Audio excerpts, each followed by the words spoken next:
Gift સિટીમાં liquor પીરસવાની છૂટ મામલે સુરતમાં અનોખો વિરોધ જોવા મળ્યો હતો। કેટલાક લોકોએ જાહેર રસ્તા પર બેસીને દારૂ પીવાનો પ્રયાસ કરનાર કેટલાક લોકોને પોલીસે રંગે હાથ ઝડપી પાડ્યા હતા।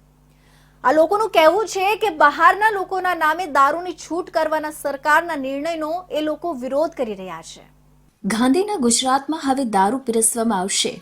ગુજરાત સરકાર દ્વારા નિર્ણય લેવામાં આવ્યો છે કે ગાંધીનગર ખાતે આવેલા મુખ્યમંત્રીના નિવાસ સ્થાનેથી માત્ર 15 કિલોમીટર દૂર ગિફ્ટ સિટીના કર્મચારીઓ તેમજ ગુજરાતમાં આવતા પરપ્રાંતીય મહેમાનોને હોટલ રેસ્ટોરન્ટ જેવી જગ્યાઓ પર વિદેશી દારૂ પીરસવામાં આવશે।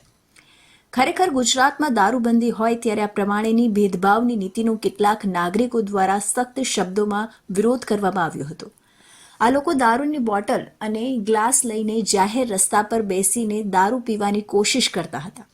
તે વખતે પોલીસે તમામને ઝડપી પાડ્યા હતા। આ લોકોનું કહેવું છે કે ગાંધીના ગુજરાતમાં આઝાદીથી લઈને હમણાં સુધી ગુજરાતમાં દારૂબંધી છે। ગુજરાતની પ્રજામાં ઘણા એવા નાગરિકો છે કે જેને આવા દારૂ પીવાની આદત છે।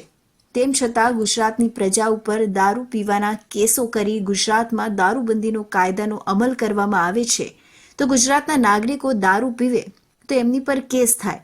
ગુજરાતમાં અને બહારથી આવેલો વ્યક્તિ દારૂ પીને અહીંયા તાઇફો કરશે એને ગુજરાત સરકાર છૂટ આપશે। આ તો વળી કેવો કાયદો?